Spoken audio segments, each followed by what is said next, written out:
one for Joe, don't let your man go. He's a dreamer, darling, he's even kind of slow. I don't believe the tales he tells, but they're always nice to hear. He's a dreamer, girl, always keep her near.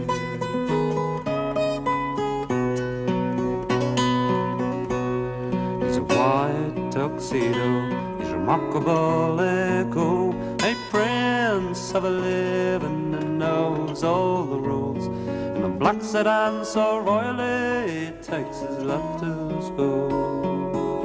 You know one can reproach him, no one but a fool.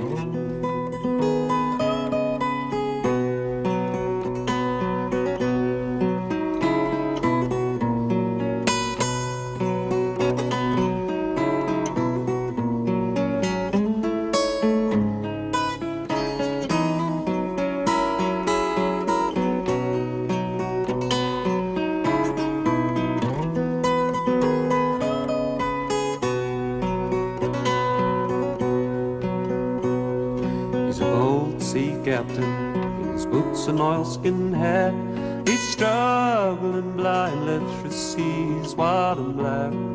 Or down the river he glides with his baby by his side. And when you think of that gal, how can your love hide?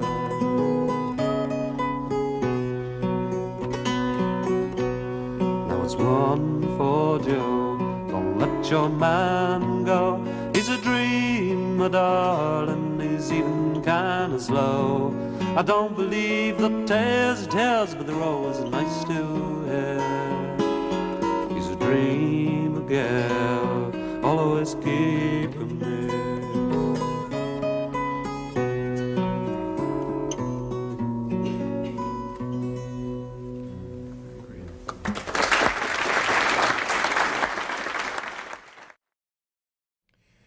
So that was Bert playing One for Joe, a tune that he wrote, and really a sweet guitar arrangement.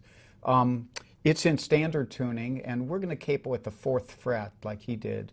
So here's what goes on in this tune. Here's, first of all, there's a little figure that you have to learn again, like we did in Blues Run the Game, and it's a similar thing, where instead of holding a regular old G chord, if you look at my left hand here, I'm going to have my middle finger on the low G note, and my ring finger on the 3rd fret of the B string. So if I don't touch my A string, then I have a G chord where I have G, D, G, D. And then in the middle of that, we're going to use our index finger and our little finger to get this. So if you thought 0 G string, 2nd fret, 4th fret, and control of those as hammers. Because the first figure in One for Joe goes like this. So the key is, just like with Blues Run the Game, you have to keep your 1st or 2nd and 3rd fingers down while your 1st and 4th fingers do this. So you're hammering 1, 4, 1, open.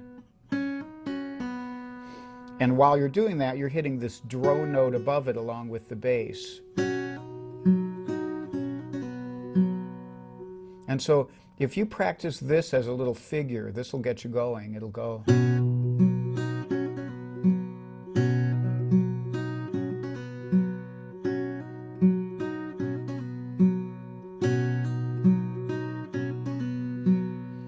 Okay? And then that's followed by what essentially is an A minor down to a D. It goes. And he doesn't hold all the notes. And part of the deal with Bert's style, and probably a little bit influenced by Davy Graham, who also went in this direction, is that in a lot of cases, instead of holding a whole chord, he plays little fragments which imply the chord. In this case, he's got a melody, and he's got a bass line. And so when you actually play it, if you look at my left hand, I don't have to hold this down. Instead, I can use this C note and this B note. Instead of he leaves that down, and you get this kind of harp-like sound. And then it goes to a G chord. So I'm going to show you the fingering that's most efficient here. We have our G chord.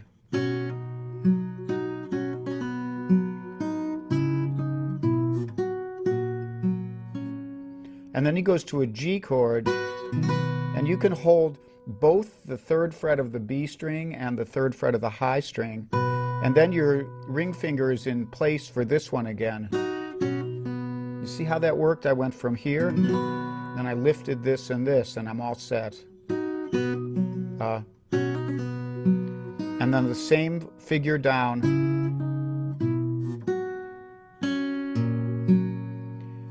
Then from there, he does an F, and it's an F triad, which is the 3rd fret of the D string and the 5th fret of the G and the high E. And then he does what would be an E minor triad like that, which would be 2, 4, thud, 3, except instead of playing the 2, he plays the low E.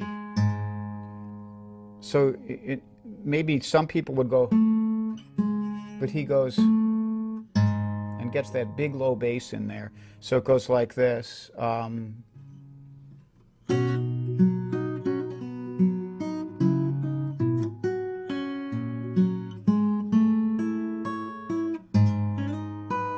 Slides into this, just 2 fingers.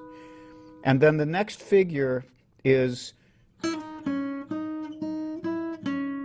and what he does is, one of the versions I transcribed from had it this way.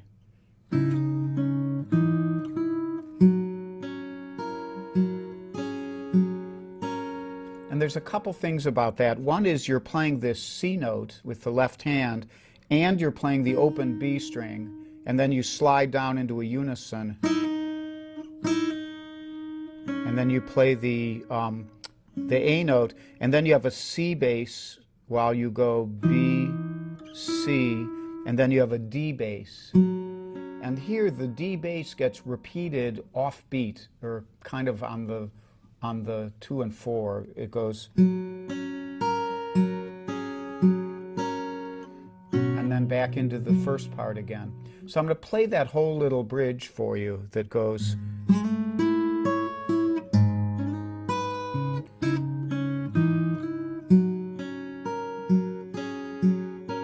And then back to here. And this time, and then it slides up to the 9th, or wait a second, 8th fret, and 8th fret on your B string, and then 7th fret in the bass. And then there's a bend here from the 7th to the 8th. And then you have the 8th fret again, and a G bass, and then you're down to your G chord again.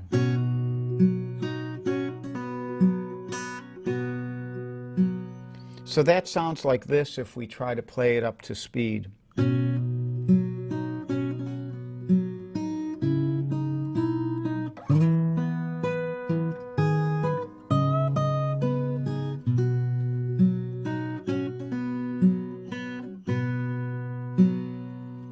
And that gives you the whole arrangement. So now we'll do it for you in slow motion and split screen.